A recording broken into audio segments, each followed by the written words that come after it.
The Jewish people have been without a temple since AD 70 when it was destroyed by the Romans, when the Jews rebelled against the Roman Empire after the time of Christ. Since that time, they've been looking forward to rebuilding the temple as they think that that will usher in the coming of their Messiah.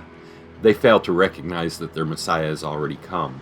There's a series of short videos that are an advertisement for the third temple that they intend to build. The Temple Institute is raising money and preparing things to rebuild the temple, and they literally have everything that they need to do it, except for the site that they believe it needs to be built upon. That, of course, is a problem because the site that they want to use is the Temple Mount, which is where the Dome of the Rock, the third most holy shrine in all of Islam, is located currently. Yet they still fully expect to be able to build it, and the scripture actually supports the idea that it will be rebuilt. During the tribulation period, the Antichrist himself will enter into the rebuilt temple, declare himself to be God, and set up the abomination of desolation. But how did all this start?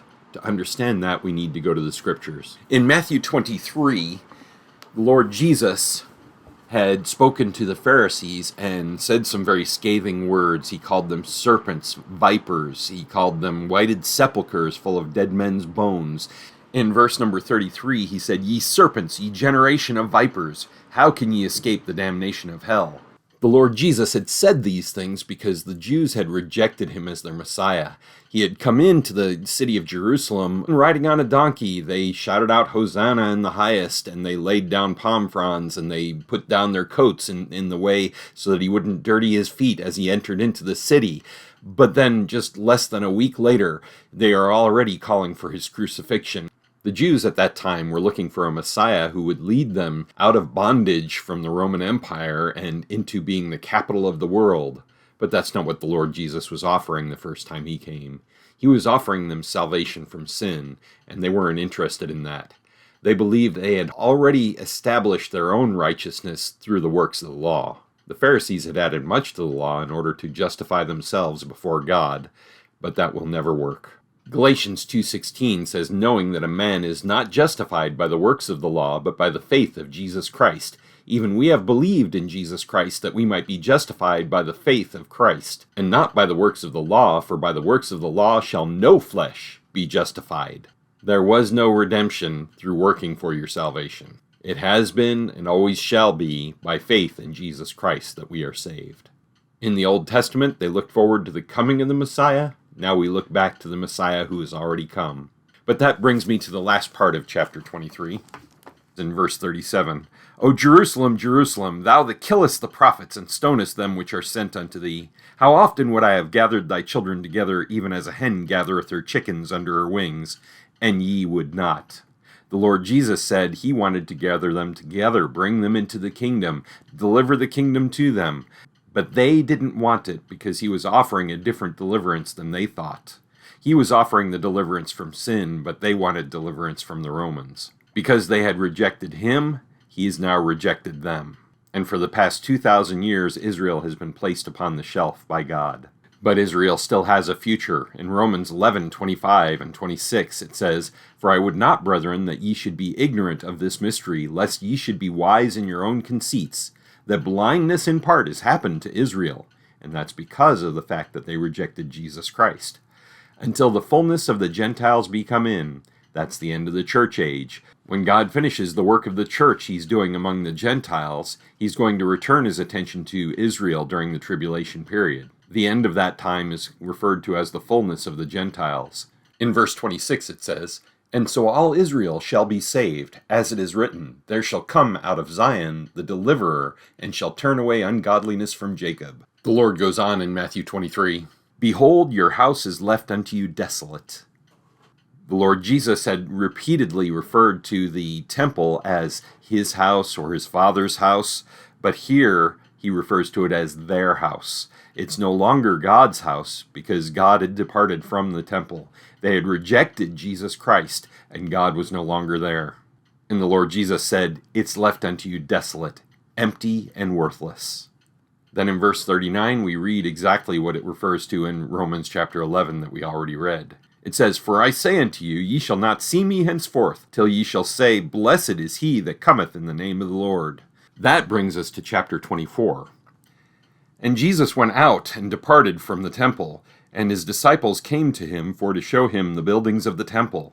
So he exited the temple area, and he goes down into the Kidron Valley and begins to go up on the other side towards the Mount of Olives. The disciples, concerned about the things that he has just said, they stop the Lord Jesus and turn him and point out the buildings of the temple, how magnificent they were. This second temple had been completely refurbished by Herod the Great. He had spent 30 years in rebuilding the entire place. The building was considered one of the marvels of the ancient world. Its walls were made of white stone and inlaid with gold. The entire building shone in the sunlight as it stood upon the hill as people approached from miles away. It was truly a magnificent structure.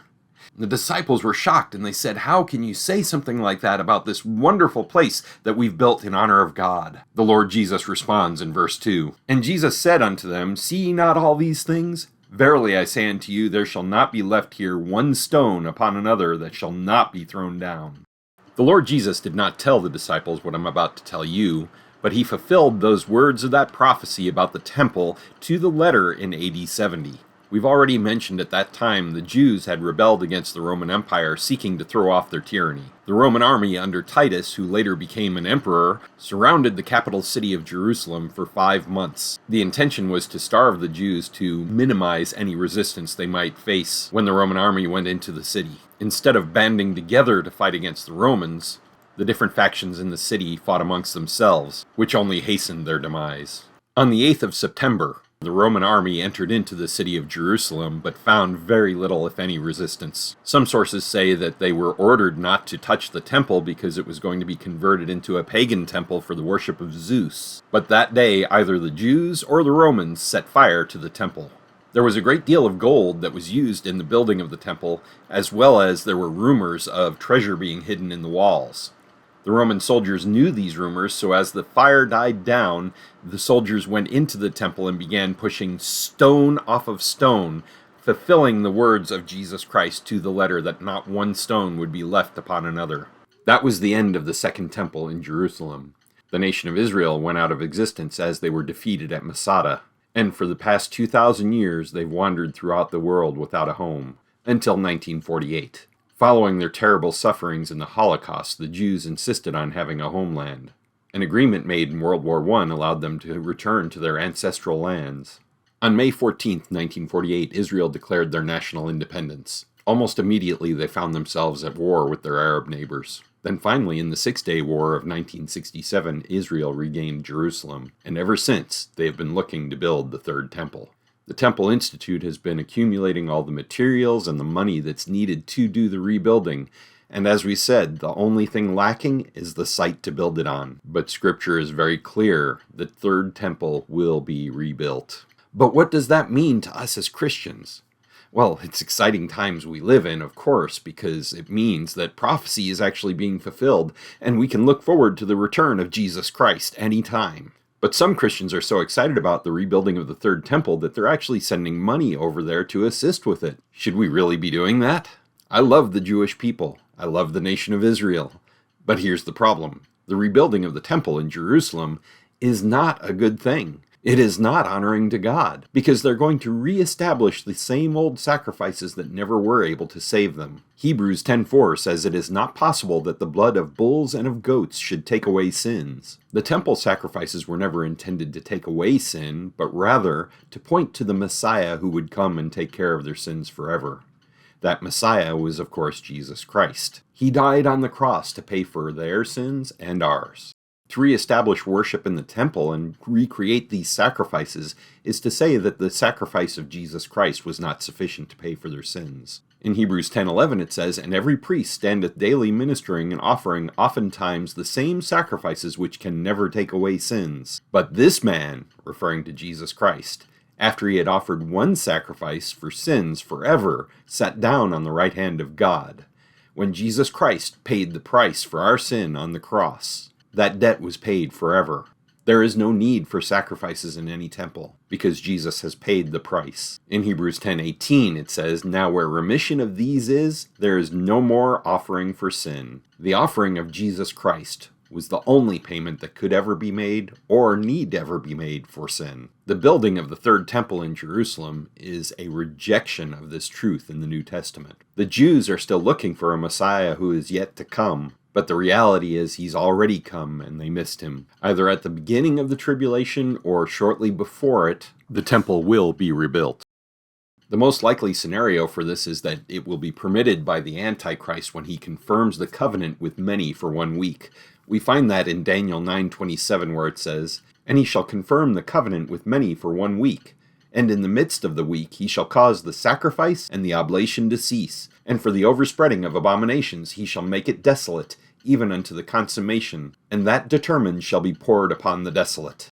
The covenant that the Antichrist confirms with many for 1 week is most likely the Abrahamic covenant. He's going to agree with Israel that they have a right to exist, that the descendants of Abraham have a right to the land in which they live. And by force, he's going to make sure no one moves them from that place. This marks the beginning of the tribulation period. It is a time period that will be exactly 7 years long. But halfway through that time, the Antichrist will put a stop to the worship in the temple, go into the temple and declare himself to be God, and the false prophet will set up the image of the beast, and the mark of the beast will be instituted, and no one will be able to buy or sell anything without that mark. While this is going on, a couple of other things will be occurring as well. The 2 witnesses which have been preaching against man's wickedness for the past 3.5 years in Jerusalem will finally be slain. Then the job of preaching will fall to the 144,000. Who, as the first fruits of salvation in the tribulation period, will begin preaching to Israel, and they will get saved. They will turn to Jesus Christ as their Messiah and Savior.